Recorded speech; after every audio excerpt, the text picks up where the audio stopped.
Today I'm going to show you how to replace the brake master cylinder on a Ford Ranger. First thing you gotta do is get these bolts off. You can see one right there where the wrench is. There's one on this side, and of course you have the two lines here that need to be removed, as well as your plug-in power. So we're going to go ahead and get these bolts off first.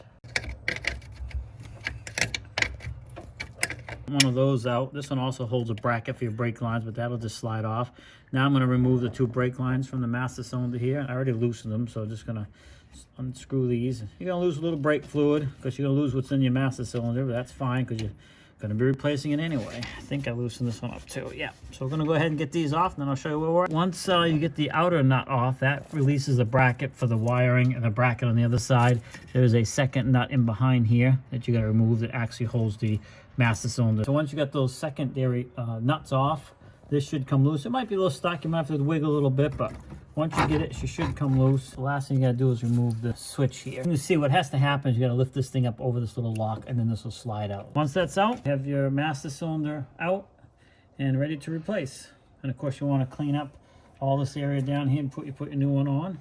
But we'll get that done and we'll be installing a new one. And of course to do that, you're just gonna reverse the steps. We're gonna go ahead and line the studs up and the plunger pin. And you can bench bleed these, or I am going to actually bleed it on the truck.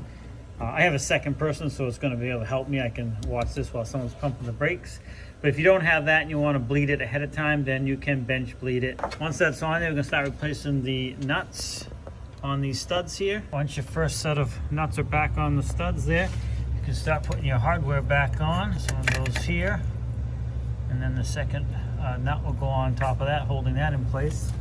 And then we have this bracket here, goes on these two brake lines right here. It's kind of hard to see, but it's going to go on those two brake lines and then up onto this shaft like this. So let me get it in there and then I'll show you. And hopefully you can see that. You can see the two brake lines run through retaining bracket here, and then it hooks up onto the stud like so. And then you're going to go ahead and start putting your nuts back on those, and that'll hold those two things in.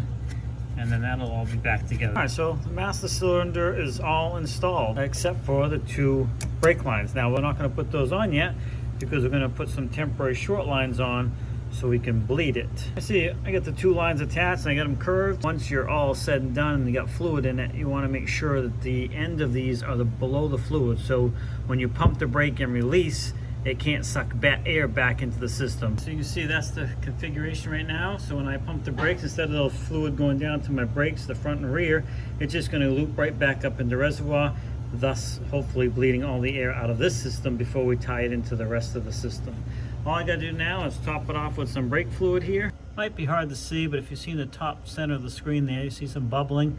I haven't even started pumping yet, and you can see some of the air is already starting to work its way out of the system. So I have somebody getting ready to go ahead and pump it. Let's see what happens. You can see a lot more bubbles coming out, and that's what we want. So we're just going to go ahead and release and pump and continue this process for a while and get all the bubbles out of the system.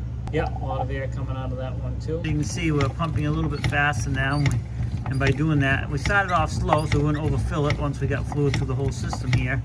But you can see we're still getting a little bit of air bubbles, but not so bad. We're going to give it a break and let the air rise up out of the top of this fluid here, and then we'll pump a little bit more. All right, so I hooked one up and didn't show you, but what I did is the first thing you want to do once you get all the air out is you want to pull this out of the reservoir, so when you disconnect it from the bottom, you don't siphon all your fluid out of here. And then we're going to disconnect it here and put the regular line back in the master cylinder, just like we have it here. The trick is to do it as quick as you can so you don't lose too much fluid.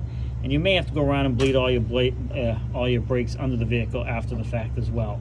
You can see we got the two lines back on where they belong. I'm going to have someone push the brakes, and I wiped everything down. I'm just going to check the leaks. If you want some basic information on maintaining your vehicle, check out my free ebook and checklist down in the description. Anyways, we got it back together. So the next thing we have to do is go underneath and bleed all the lines at each wheel to make sure there's no air in the system. But if you need to replace the master cylinder on a Ford Ranger, or most vehicles are pretty similar, that's how you can do it. Hopefully this video helped you out. Please like, subscribe, comment, come back often for more videos. Have a great day, and we'll see you in the next one.